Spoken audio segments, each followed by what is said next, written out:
Hello and welcome to Health Sages podcast. I'm Itoro. Joining me today is Dr. Bamiro. Hi, Dr. Bam. Hello, so nice to be here. The Health Sages podcast is a production of Sagelife Laboratories that talks about the prevailing health issues in the country and the need for preventive health measures in order to properly preserve our state of health. This is our premiere episode and we hope you enjoyed. So relax. When we come back, we'll get into the thick of it.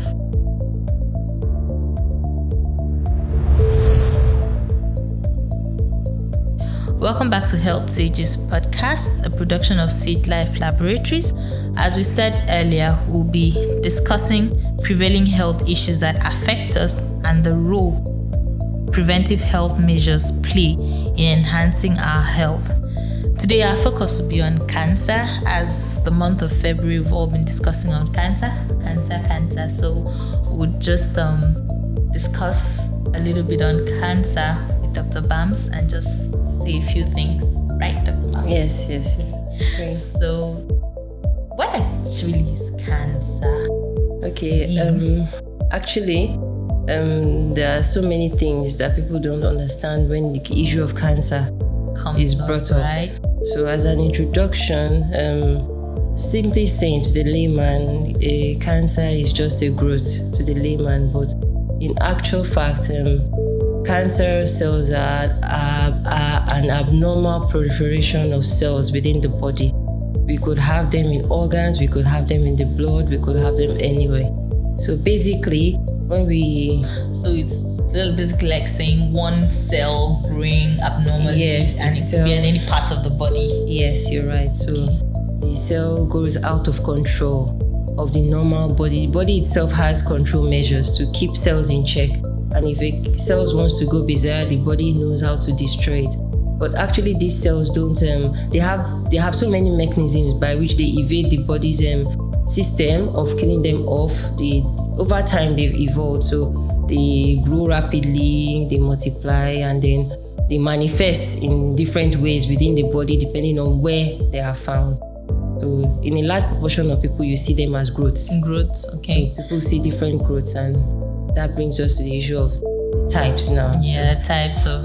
So I think we can classify like benign and malignant. Those are the scary ones, right? Yes. So when we talk about benign growths, there are growths that, although they are there, they are not multiplying beyond their boundaries. They won't spread throughout the body, and then. So the diagnosis basically cannot be done by an individual. You don't see a growth on your body and then you just say this assume is benign. Yes, yeah. So the cancerous ones, both the benign and the cancerous ones and the malignant ones will end up being diagnosed in the hospital. So the malignant ones are the cancerous ones now. They are the ones that will grow beyond their limits. Yes, they will grow beyond.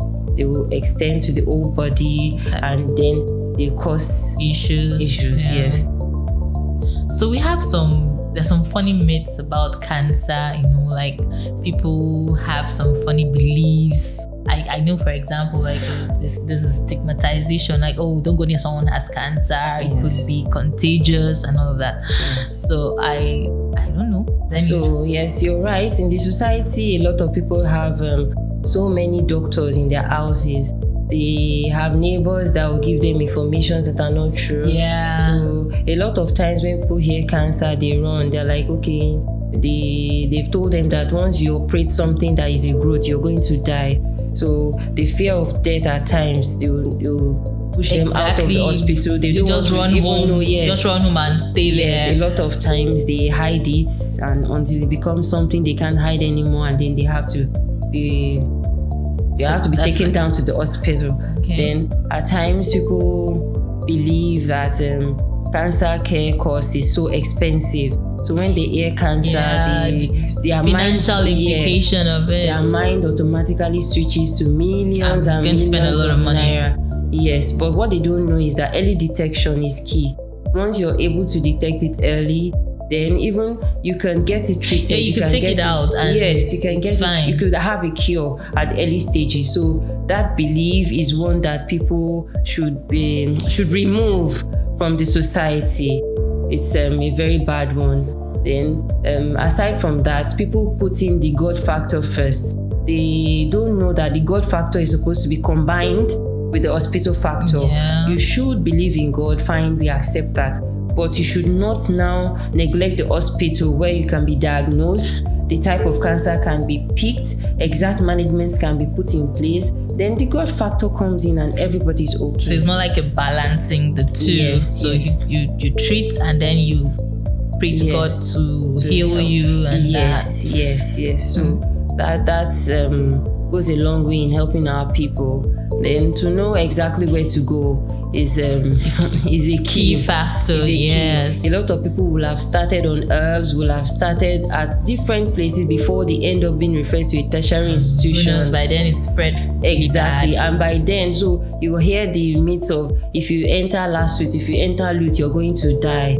Those are the institutions where Ikeja house. yes. A lot of times you said that to my ears, and they don't understand that if you had presented there earlier, you might have gotten a diagnosis and a definitive solution to your issue. Yes. Probably not be as bad as it would be when you present finally. Then other myths are that because a family member has it, I reject it. It's not my portion. Yes, actually. It's not my portion. A lot of people are in self-denial of it. Yeah, so the best thing to do is once you know a family member has it, it's better to start being watchful. Yeah, that's the thing. So that's why some tests need to be done, especially if you know that it runs in your family. Yes. So early you check yourself, like for men, PSAs and all those tests. I think those ones need to be done. I mean, once you know it's already so your family. The medical world will advocate the routine tests. Some above 40, we advise some people to carry those tests out. And then if you have some things bothering you, it's better to come out. It's cheaper actually. People don't know. Rather they go to chemists that will just tell them to use something that is not even related. They remove the pain and you feel everything is gone.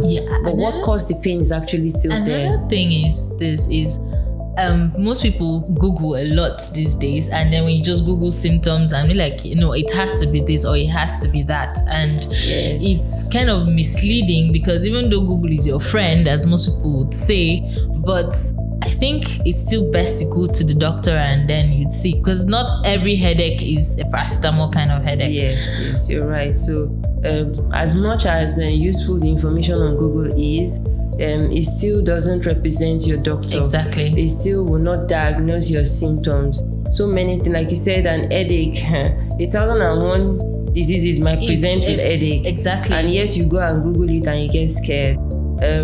So the best thing to do is, if you have symptoms, kindly present early to the right facility. If they will ask you to go for some checks just to rule out some things, that is good.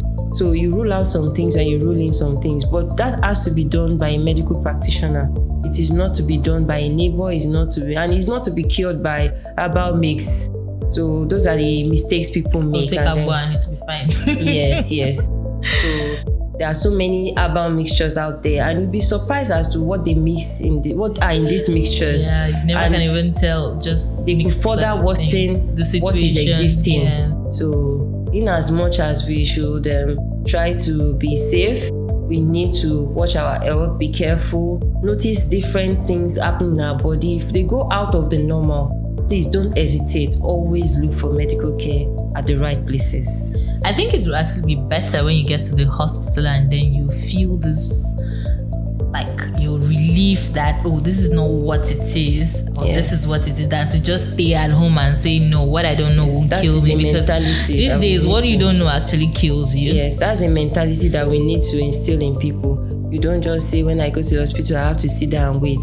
They make me wait. If I go to the chemist, they answer me. If I go to the herbal mixture, they just give me and I go. So let's be patient enough to seek our health advisors, our health practitioners, so that we get proper diagnosis and we pick these things early. Yeah, and then I think routine checkup is fine once a year. You don't actually need to be sick or to feel down before going to the hospital. You just go and check, because sometimes these days these things are asymptomatic. I mean, there's just some of these things will have started and they progress, but if you've been doing routine checks, you can compare your before to the present, and then seeking proper healthcare to solve whatever is there. Thank you, Dr. Bams. You're welcome. Our next segment will be featuring Dr. Akinbami, a Senior Registrar from the Department of Oncology from Lagos State University Teaching Hospital, and she'll be shedding more light on the cancer topic. So sit back, relax, and enjoy.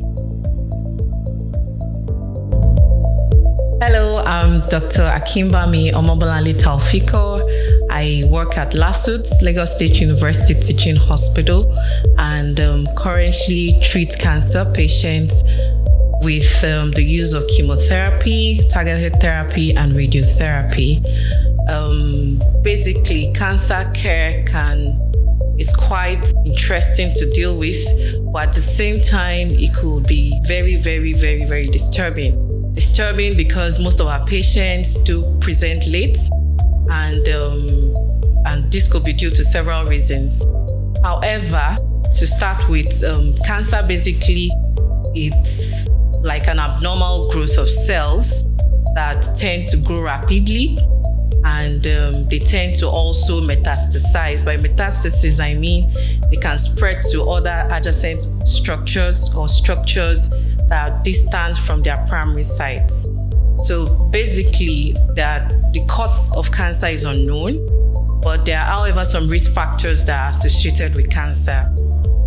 Some of them could be either genetic, whereby you have some genetic predisposition to cancer, maybe through vis-a-vis inheritance. It could be hereditary, where you inherit it from your grandparents or from your parents unknown to you. So if an individual has a family history of a particular cancer, for example, like breast cancer, it can predispose such children or descendants from having breast cancer too.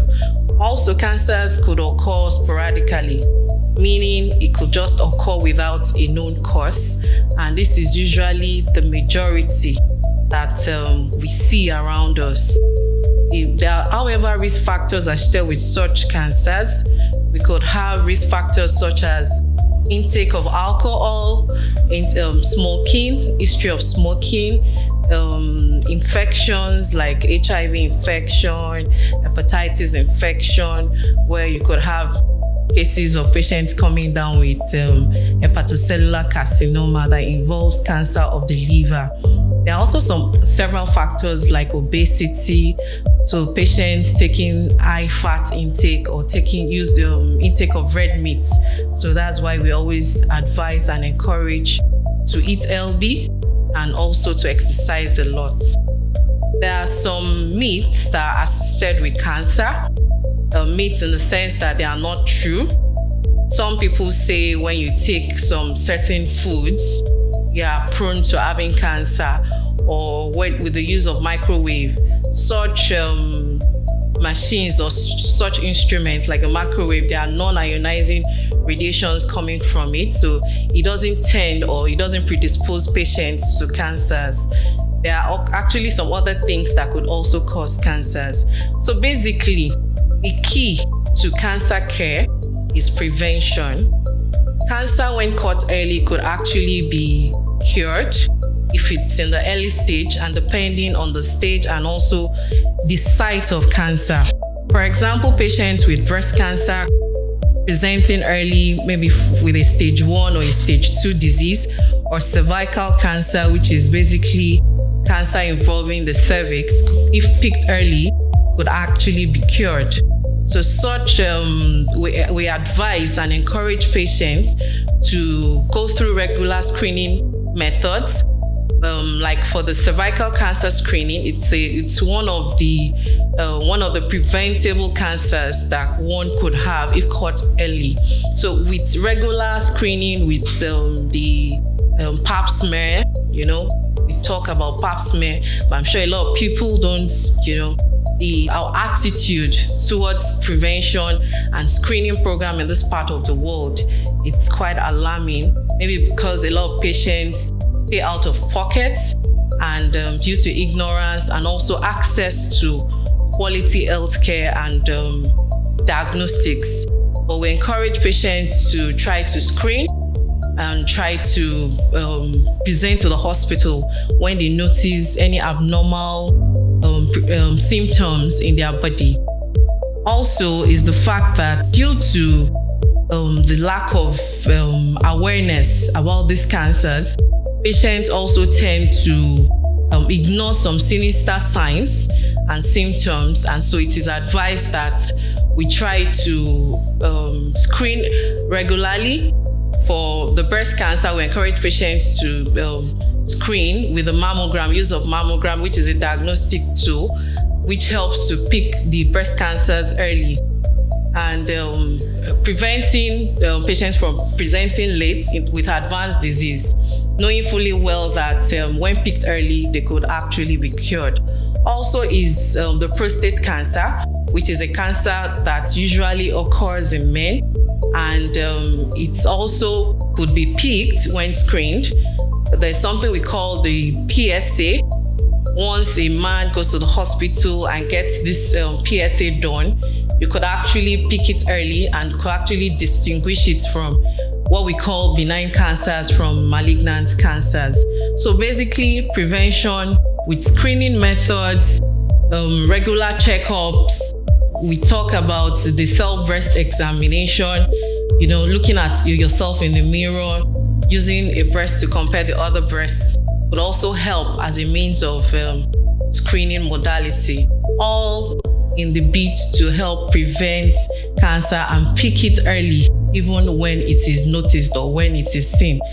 Cancers can actually occur from different organs in the body, and depending on the stage and other comorbidities could actually determine the prognosis of the disease or the outcome or the survival of the patient. So it cannot be overemphasized when we talk about screening methods and trying to pick it early, and also trying to prevent patients from coming down with advanced disease. Also to note is the fact that even if patient presents with late or advanced disease, is not to say that they don't have that opportunity of care. We still tell them to come down to the hospital to, see the doctor, and, we can pick it up from there. So basically, cancer is not, it's a disease that could be prevented, and is a disease that all hands has to be on deck, because it's actually increasing, the burden is increasing, and it's said to be the world leading cause of death in Nigeria. Although cerebrovascular diseases is said to be the globally most alarming or the first leading cause of death globally. However, in Nigeria, cancer is said to be the increasing or the most prevalent cause of death in Nigeria. So in conclusion, cancer cells are cells that are abnormal growth in body that can occur in every part of the body.